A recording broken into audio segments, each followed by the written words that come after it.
है। इसमें हम क्या क्या डिस्कस करेंगे, हम बहुत ज़्यादा बेसिक्स देखेंगे कंप्यूटर की। सबसे पहले हम देखेंगे डेफिनेशन क्या है कंप्यूटर की, कि एक्चुअली व्हाट इज़ कंप्यूटर, और हम कंप्यूटर क्यों यूज़ करते हैं, इसकी क्या कैरेक्टरिस्टिक्स हैं, क्या लिमिटेशंस हैं इसकी, और कंप्यूटर की कितनी कैटेगरीज़ हैं। जैसे कि यहाँ पे दिखाया हुआ है, मैंने बताया हुआ है कि हार्डवेयर और सॉफ्टवेयर, और सॉफ्टवेयर में फ़र्दर 2 कैटेगरीज़ हैं, system software and application software. फिर हम देखेंगे बिट्स एंड बाइट्स, फिर advantages of computer, disadvantages of computer and application of computer.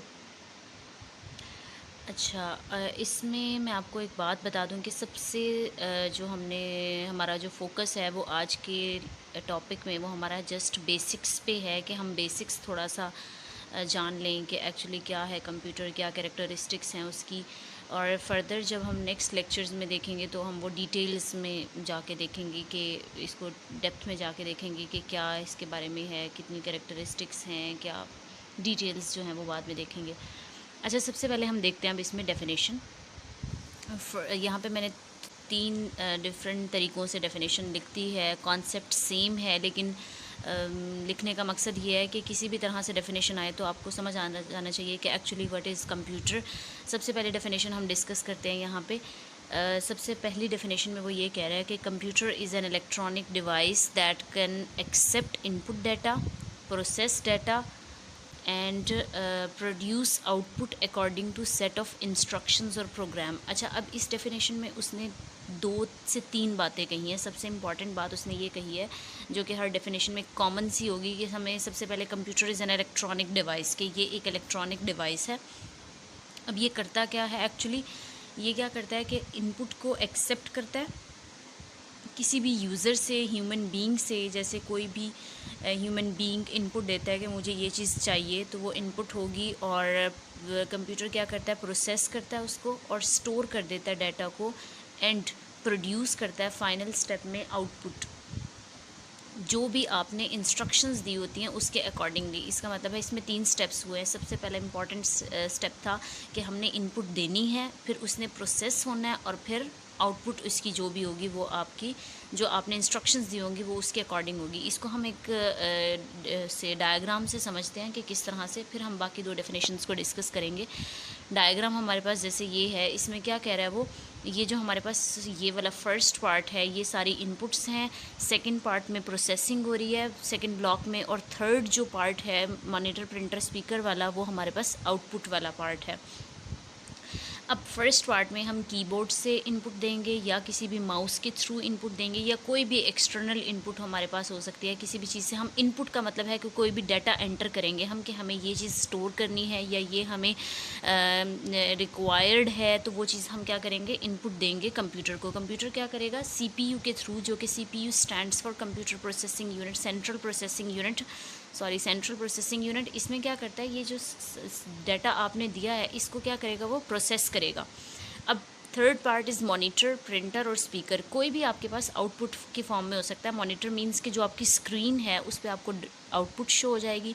फिर प्रिंटर की फॉर्म में आपके पास आउटपुट आ सकती है, कि आपने जो भी आपको इन्फॉर्मेशन रिक्वायर्ड थी वो आप प्रिंट के फॉर्म में ले लो। या फिर स्पीकर आपके आउटपुट किस फॉर्म में हो सकते हैं, आपने कोई भी रिकॉर्डिंग की है, इनपुट माइक के थ्रू रिकॉर्डिंग वगैरह की है, और आपके पास आउटपुट स्पीकर के थ्रू आप ले सकते हो। तो ये हमारे पास डायग्राम में एक बेसिक सा कॉन्सेप्ट है कि computer actually what is computer, input, output और प्रोसेसिंग पे उसमें 3 पार्ट्स होंगे। अच्छा, अब प्रीवियस स्लाइड पे आ जाते हैं, हम उसमें डेफिनेशन देखते हैं। सेकंड डेफिनेशन में भी वो वही बात कर रहा है, लेकिन थोड़ा सा उसने चेंज कर दिया उस अपने स्टाइल को, अपनी वर्डिंग को।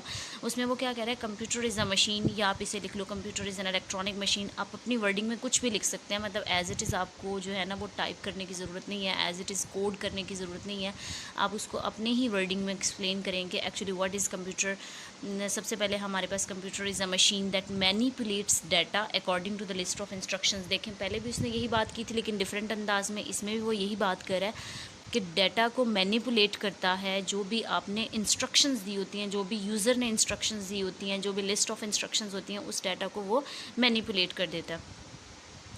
A computer is a device capable of performing computations. अब उसमें वो क्या कह रहा है, कंप्यूटर एक ऐसी डिवाइस है जो कि कैपेबल है परफॉर्म करने के कंप्यूटेशंस के, जो भी कैलकुलेशंस आपने परफॉर्म करनी है, जो भी आपने डाटा स्टोर करना है, जो भी आपको इन्फॉर्मेशन रिक्वायर्ड है, उसकी सारी की सारी कंप्यूटेशंस के लिए कंप्यूटर जो है वो कैपेबिलिटी रखता है कि वो कंप्यूटेशंस को परफॉर्म कर सके। और and making logical decisions at speed millions and even billions of times faster than human beings can, कि उसकी स्पीड जो है वो बहुत ज़्यादा फास्टर है as compare to human being. इस डेफिनेशन में भी सिंपल उसने वही बात की है कि कंप्यूटर जो है वो एक डिवाइस है और आपके डाटा को जो है वो आपने जो भी इनपुट दी है उसको वो मैनिपुलेट करता है अकॉर्डिंग टू योर इंस्ट्रक्शंस और आउटपुट में की फॉर्म में आपको दे देता है। अच्छा, last but not the least, computer की डेफिनेशन क्या है? Computer is an electronic machine which is use for data processing. इसमें भी वही बात कर रहा है कि डाटा प्रोसेसिंग, इसका मतलब है कि कंप्यूटर का जो मेन पर्पज़ है, मेन ऑब्जेक्टिव है, वो ये क्या है? वो क्या है कि डाटा को वो प्रोसेस करता है।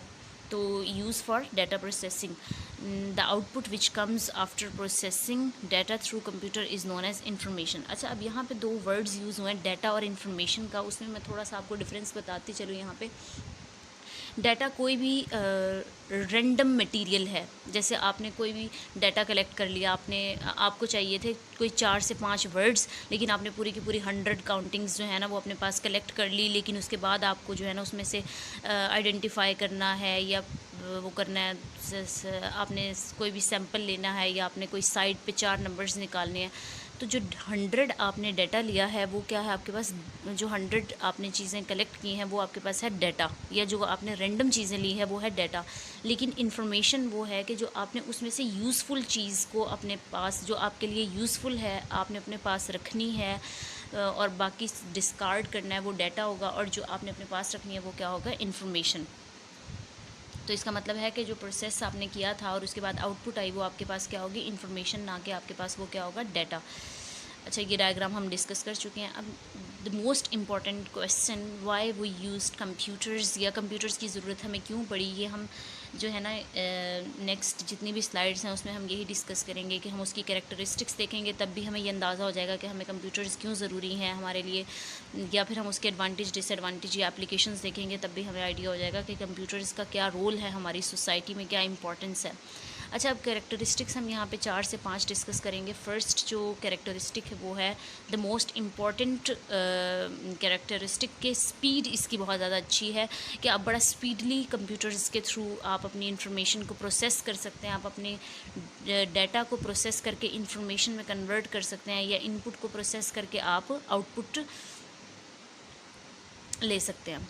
ठीक है, और वो कह रहा है the speed of computer is in processing information is increasing from time to time. अच्छा, इसका क्या मतलब है कि टाइम टू टाइम इंक्रीज़ किस तरह से हो रही है स्पीड, कि जैसे जैसे आपकी टेक्नोलॉजी में इम्प्रूवमेंट आ रही है, आपके प्रोसेसर्स अच्छे होते जा रहे हैं, तो आपकी प्रोसेसर्स की स्पीड बहुत ज़्यादा अच्छी होती जा रही है, कंप्यूटर्स की स्पीड बहुत ज़्यादा अच्छी होती जा रही है। जितने भी आपके पास एडवांस कंप्यूटर्स हैं उनकी वो एज़ कम्पेयर टू आपके जो पुराने कंप्यूटर्स हैं उन बहुत ज़्यादा उनकी स्पीड अच्छी है।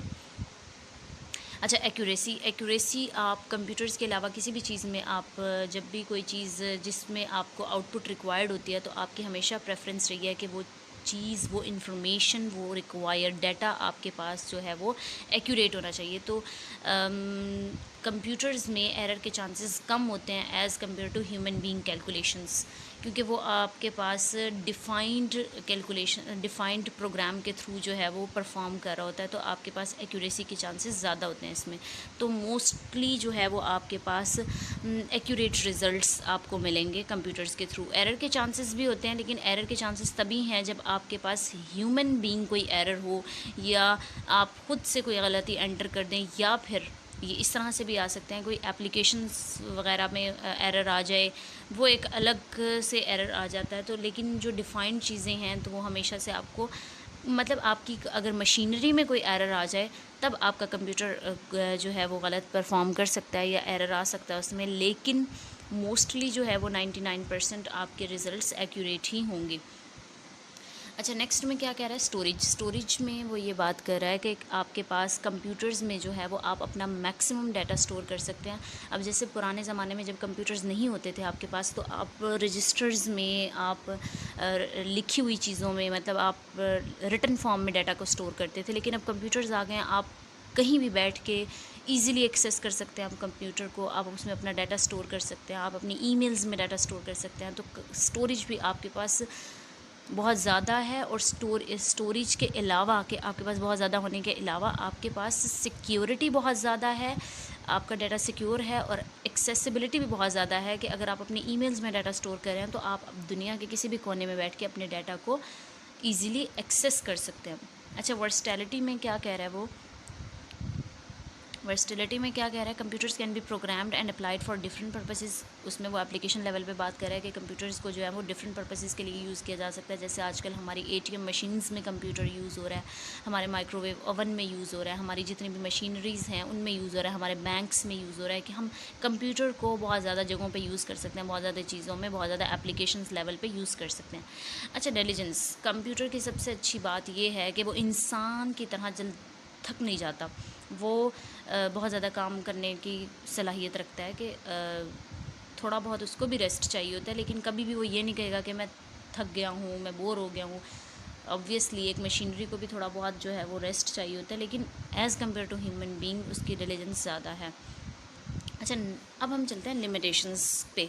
कुछ लिमिटेशंस भी हैं कंप्यूटर की, जैसे बड़ा ही इंपॉर्टेंट पॉइंट है सबसे पहला कि नो आईक्यू, इंटेलिजेंस जो है वो उसमें बहुत, मतलब ज़ीरो है। खुद से वो कोई भी काम परफॉर्म नहीं कर सकता, उसको जो चीज़ डिज़ाइन कर दिया गया है जिस काम के लिए, वो वही काम करेगा। लेकिन इंसान जो है वो कुछ भी कर सकता है। तो लिमिटेशंस कंप्यूटर की ये आ जाती हैं कि वो खुद से कोई भी काम नहीं परफॉर्म कर सकता, उसको हर एक इंस्ट्रक्शन देनी पड़ती है, वो खुद से डिसीजंस नहीं ले सकता। अच्छा, डिपेंडेंसी भी ये है कि वो यूज़र के इंस्ट्रक्शंस पे डिपेंडेंट करता है। यूज़र इंस्ट्रक्शन पे डिपेंडेंसी किस तरह से है कि जैसे आपने कोई भी चीज़ कहा कि मैंने तो डाटा को जो है ना वो स्टोर फाइल ई में ही करना है, या मैंने तो कंप्यूटर की डाउनलोड्स में ही डाटा को स्टोर करना है, या पिक्चर्स में डाटा को स्टोर करना है, तो जो आप इंस्ट्रक्शंस दे रहे हैं वो आप पे डिपेंडेंट है, वो खुद से डाटा को कहीं भी स्टोर नहीं करेगा। इन्वायरमेंट बहुत ज़्यादा इसको जो है वो अच्छा चाहिए होता है। डस्ट फ्री एंड सूटेबल का मतलब है कि उसके कूलिंग सिस्टम, जो आपके कंप्यूटर्स हैं उसके कूलिंग सिस्टम बहुत ज़्यादा इफ़ेक्ट कर जाता है।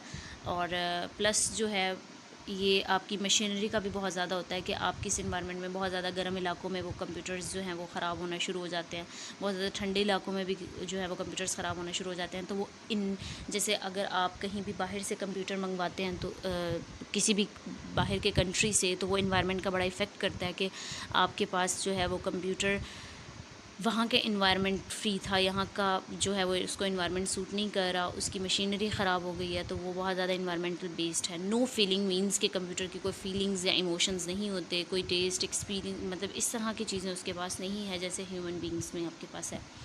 अच्छा, अब ये बहुत ही इंपॉर्टेंट है, कैटेगरीज़। होपफुली आप लोगों को यहाँ तक समझ आ गई होगी।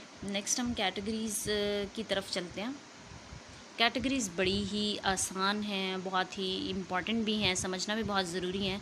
जिसमें इसमें वो कह रहा है हार्डवेयर एंड सॉफ्टवेयर, दो तरह की कैटेगरीज़ होती है हमारे पास कंप्यूटर की। अब हार्डवेयर क्या है?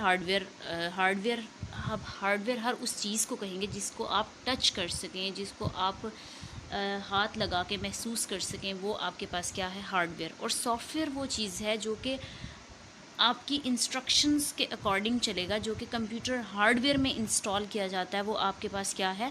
सॉफ्टवेयर। अब सॉफ्टवेयर ये मैं आपको कुछ एक जो है वो पिक्चर्स में दिखा दूं कि क्या हार्डवेयर है। उसने कुछ पिक्चर्स दी हुई हैं, एग्जांपल्स दी हुई हैं। जैसे आपके पास मॉनिटर, जो स्क्रीन है आप उसको टच कर सकते हैं, वो आपके पास क्या है? हार्डवेयर। स्पीकर्स को आप टच कर सकते हैं, कीबोर्ड को आप टच कर सकते हैं, माउस, केस वगैरह, ये जितने भी आपको एग्जांपल्स दी हुई हैं यहाँ पे आप देख लोगे, इन सब को जो है वो आप टच कर सकते हैं। तो ये क्या है? आपके पास हार्डवेयर। अच्छा, अब आपके पास जैसे कंप्यूटर्स में विंडोज़ वगैरह आप करते हो, विंडो 8, विंडो 7, आप उसको टच नहीं कर सकते, वो आप हार्डवेयर में इंस्टॉल करते हैं, तो वो आपके पास क्या है? सॉफ्टवेयर। ये नेक्स्ट हम सॉफ्टवेयर ही डिस्कस करेंगे। The term software refers to the set of instructions that direct the hardware to accomplish a task, कि जो भी टास्क हमने परफॉर्म करवाना हो और हम उसको प्रॉपर इंस्ट्रक्शंस दे देते हैं तो वो सॉफ्टवेयर के थ्रू हम परफॉर्म करवा सकते हैं। अब इसमें दो तरह के सॉफ्टवेयर हैं, सिस्टम सॉफ्टवेयर और एप्लीकेशन सॉफ्टवेयर। अच्छा, अब वर्ड से आपको समझ आ जाएगा, सिस्टम और एप्लीकेशन दोनों ही वर्ड्स ऐसे हैं कि आपको वर्ड से ही समझ आ जाएगा। सिस्टम मीन्स कि जो सिस्टम को ऑपरेट कर रहा हो, आपके जो सिस्टम जो बेसिक हो। सिस्टम मीन्स के जो उसकी बुनियाद हो, जो जिसके बगैर जो है वो और चीज़ें चल नहीं सकती, तो वो क्या है आपके पास सिस्टम सॉफ्टवेयर, जो कि पूरे के पूरे कंप्यूटर के टास्क्स को परफॉर्म कर रहा हो, उसके सारे के सारे कंपोनेंट्स को परफॉर्म कर रहा हो, वो क्या है आपके पास सिस्टम सॉफ्टवेयर। अच्छा, उसने एक बात की, and serves as an interface between user and hardware. अब इसमें क्या है कि यूज़र मीन्स के आप जो भी ह्यूमन बीइंग है वो यूज़र है, और हार्डवेयर मीन्स के जिस हार्डवेयर में आपके पास, जिस कंप्यूटर में आपका सॉफ्टवेयर जो है वो इंस्टॉल है। तो ये आपके पास क्या है, जो आप इंस्ट्रक्शंस देंगे वो उसको परफॉर्म करेगा, तो ये दोनों के दरमियान इंटरफेस है, यानी दोनों की कनेक्ट करता है। तो आपके पास सॉफ्टवेयर के आपको समझ आ गई कि वो सिस्टम सॉफ्टवेयर या ऑपरेटिंग सिस्टम वो है जो कि आपके पूरे के पूरे सिस्टम को ऑपरेट कर रहा हो, या जितने भी कंपोनेंट्स हैं उन सबको कंट्रोल कर रहा हो, तो वो क्या है आपके पास सिस्टम सॉफ्टवेयर। अच्छा, नेक्स्ट आपके पास है एप्लीकेशन सॉफ्टवेयर। अब एप्लीकेशन सॉफ्टवेयर बहुत ही सिंपल है, आप सब लोग स्मार्टफोन्स यूज़ करते हैं, वहाँ से आपको बड़ा इजीली समझ आ जाएगी। जितनी भी आपने कोई भी चीज़, आपने सपोज़ आपने पिक्चर्स को एडिट करना है, तो आप कहते हैं कि जी जाएं ऐप स्टोर पे और आप जो है वो एक ऐप डाउनलोड कर लें। तो ऐप मीन्स एप्लीकेशन, और एप्लीकेशन मीन्स कि जो भी आपके पास एक स्पेसिफिक टास्क को परफॉर्म करने के लिए डिज़ाइन की जाती है, वो क्या है आपके पास एप्लीकेशन सॉफ्टवेयर। जैसे आपने पिक्चर्स को एडिट करना हो तो आप पिक्चर्स के लिए सॉफ्टवेयर डिज़ाइन कर लेते हैं। एमएस वर्ड, जैसे मैंने यहाँ पे कुछ एग्जांपल दी हुई है, एमएस वर्ड है, आपने कोई भी टाइपिंग वगैरह की चीज़ करनी हो, डॉक्यूमेंट स्टोर करना हो, MS Word, PowerPoint, Excel, आपने ग्राफ्स वगैरह बनाने हो तो ये चीज़, कोरल ड्रॉ पेंट, जैसे आपने कोई भी पेंटिंग करनी हो तो ड्रॉ पेंट ले लेते हैं आप। गेम्स में आ जाता है एम एस एक्सेस। तो ये डिफरेंट एप्लीकेशंस हैं आपके पास, के ईमेल्स वगैरह, ये सारी की सारी क्या हैं आपके पास एप्लीकेशन सॉफ्टवेयर हैं। अच्छा, एक प्रीवियस स्लाइड पे मैं आपको एक बात बताना भूल गई, एग्जांपल्स देना भूल गई। ये जैसे पिक्चर में शो किया हुआ है विंडो 8 वगैरह, एप्पल के लिए, एंड्रॉयड के लिए, ये सारे के सारे क्या है आपके पास सिस्टम सॉफ्टवेयर। अच्छा, अब नेक्स्ट हम चलते हैं बिट्स एंड बाइट्स पे। होपफुली आपका लेक्चर बोरिंग नहीं हो रहा होगा, बहुत इंटरेस्टिंग लेक्चर है, आपको आगे भी इजीली समझ आ जाएगी। अच्छा, बिट्स एंड बाइट्स अब क्या है, ये वर्ड्स आपके लिए थोड़े से न्यू होंगे। बिट्स एंड बाइट्स एक्चुअली अभी तक हमने बात की थी कैरेक्टरिस्टिक्स पे, हार्डवेयर सॉफ्टवेयर पे। अब हम बात करेंगे कि कंप्यूटर की एक लैंग्वेज भी तो है जो कि उसको परफॉर्म करने के लिए हेल्पफुल है। तो कंप्यूटर की एक लैंग्वेज है जो कि है बाइनरी लैंग्वेज। बाइनरी का एक्चुअली जो वर्ड है उसका मीनिंग वो है टू। टू मीन्स कि हम यहाँ पे दो दो जो है वो डिजिट्स लेंगे, 0 एंड 1। 1 डिजिट इधर 0 और 1। अच्छा, अब बाइनरी डिजिट में क्या है 0 और 1,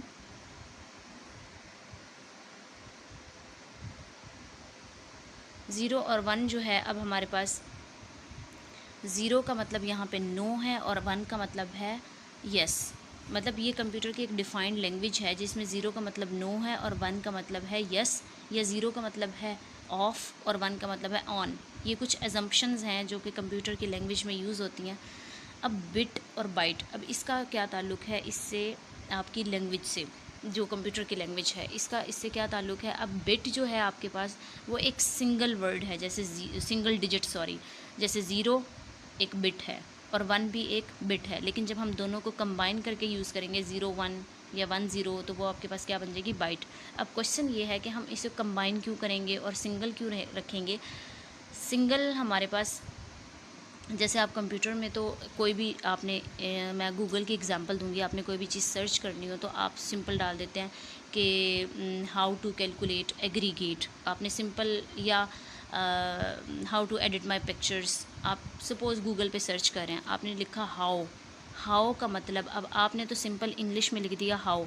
अब हाउ में HOW जो 3 वर्ड्स हैं, HOW, कंप्यूटर ने इसको कन्वर्ट किया हुआ है बाइनरी लैंग्वेज में। It's a lengthy process.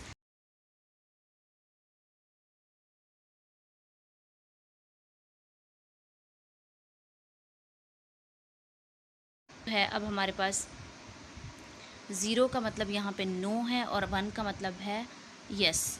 मतलब ये कंप्यूटर की एक डिफाइंड लैंग्वेज है जिसमें 0 का मतलब नो है और 1 का मतलब है यस, या 0 का मतलब है ऑफ और 1 का मतलब है ऑन। ये कुछ एजम्पशंस हैं जो कि कंप्यूटर की लैंग्वेज में यूज़ होती हैं।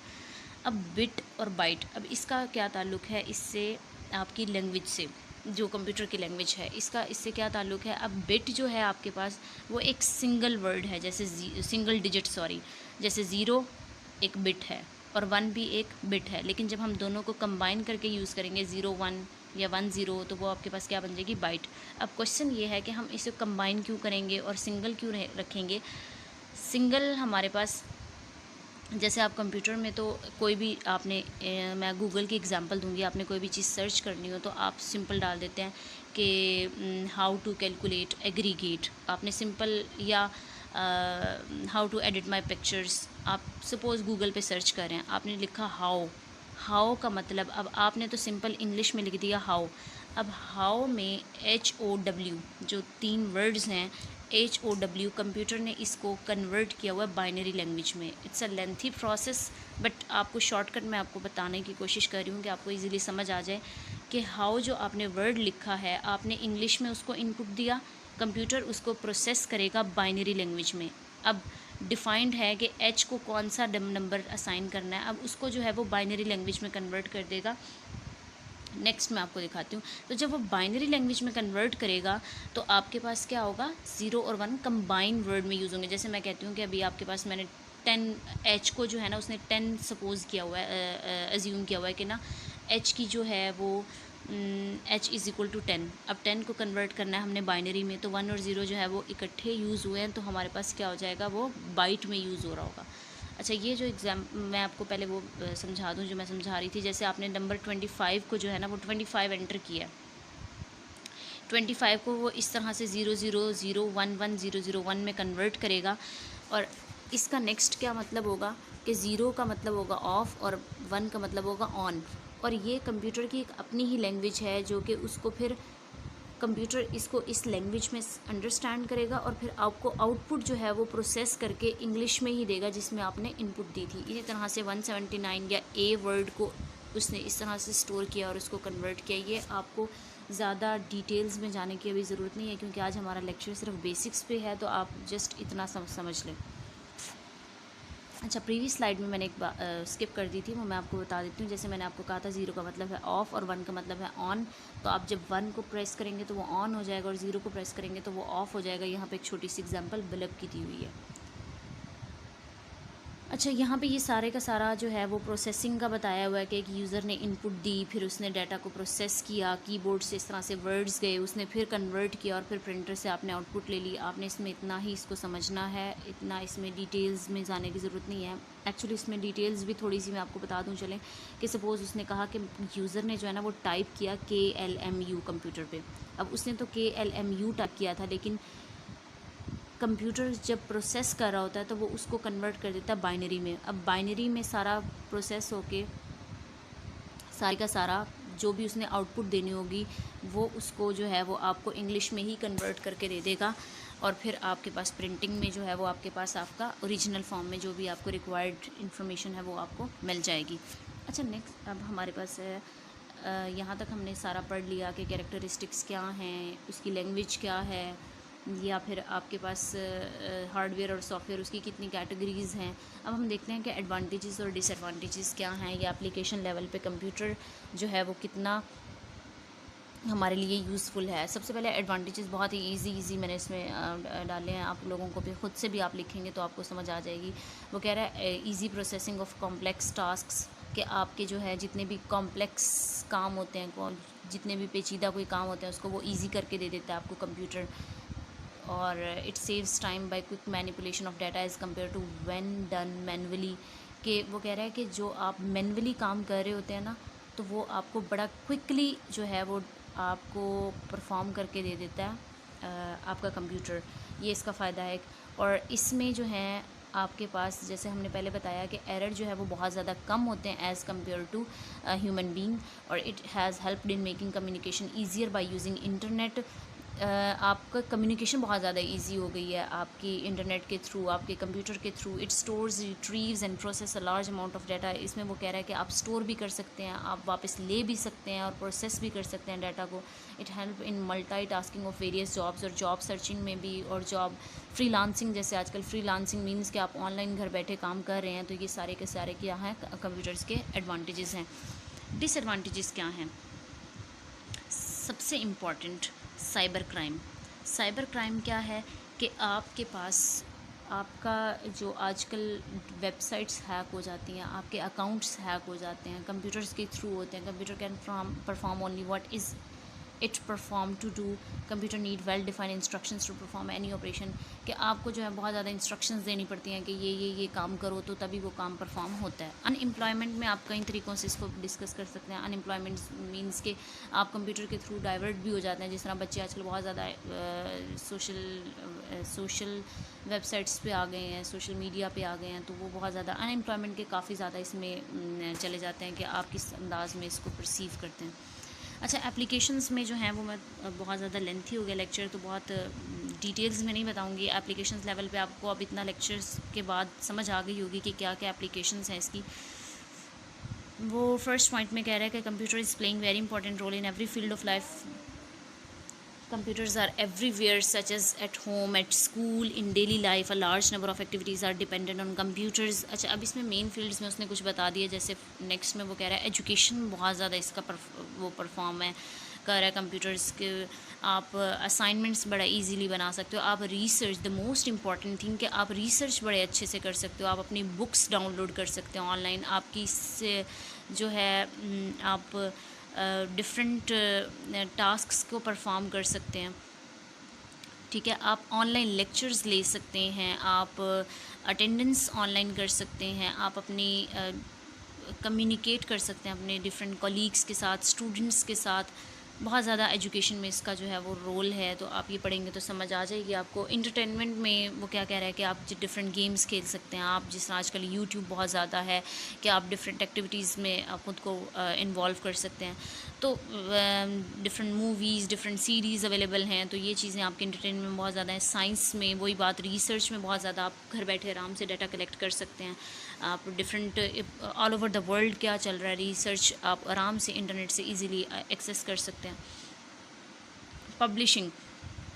पब्लिशिंग में क्या है कि आपने कोई काम किया है और आप उसको दुनिया को दिखाना चाहते हैं, तो आप कंप्यूटर से इजीली दिखा सकते हैं कि आप अपना काम जो है वो पब्लिश करवा दें, और ऑल ओवर द वर्ल्ड आप अपनी बुक्स सबके सामने लेके आ सकते हैं। इंटरनेट पे ई बुक्स ईज़िली अवेलेबल हैं, जो इलेक्ट्रॉनिक बुक्स होती हैं आपकी, जो आप प्रिंटिंग फॉर्म में नहीं होती, बल्कि आप कंप्यूटर पर ईज़िली उसको एक्सेस कर सकते हैं। एग्रीकल्चर में बहुत ज़्यादा इम्पॉर्टेंट रोल है इसका कंप्यूटर का। किस तरह से कि आप अपनी डेटाबेस वगैरह उस पर कर सकते हैं। आप पहले से ही अंदाज़ा लगा सकते हैं कि आपकी जो है वो इतनी अमाउंट में अगर आप इन्वेस्टमेंट करें, और ये सारी चीज़ें जो हैं वो आप कंप्यूटर के थ्रू इजीली कर सकते हैं। गवर्नमेंट में इसका क्या है, गवर्नमेंट के बहुत से इदारे इस चीज़ में इन्वॉल्व हैं, अपनी अपनी वेबसाइट्स बनाई हुई हैं कि किस तरह से मतलब लोगों से लिंक्ड हैं, अपडेट कर देते हैं इन्फॉर्मेशन के। सपोज़ आज गवर्नमेंट के ये नया रूल आया है, या गवर्नमेंट ये नई पॉलिसी लेके आ रही है, गवर्नमेंट इस चीज़ के लिए ये बहुत ज़्यादा मतलब इसमें एक्टिविटीज़ परफॉर्म की जा रही हैं आपकी इस पे कंप्यूटर्स के थ्रू। होम तो फिर आपकी हर इलेक्ट्रॉनिक डिवाइस, जितने भी आप इंटरनेट वगैरह के थ्रू जो भी चीज़ें आप रिकॉर्ड्स एक्सेस करते हैं, या फिर आपकी जितनी भी ये इलेक्ट्रॉनिक डिवाइसेस हैं, जैसे माइक्रोवेव ओवन हो गया, मशीन्स हो गई, तो ये सारी की सारी चीज़ों में आपका कंप्यूटर यूज़ हो रहा है। That's it. अच्छा, होपफुली आप लोगों को लेक्चर जो है वो समझ आ गया होगा, और इसमें बोरियत ना हुई हो। मैंने तो मैक्सिमम कोशिश की है। तो अगर आपका कोई भी क्वेश्चन है तो आप मुझसे डिस्कस कर सकते हैं।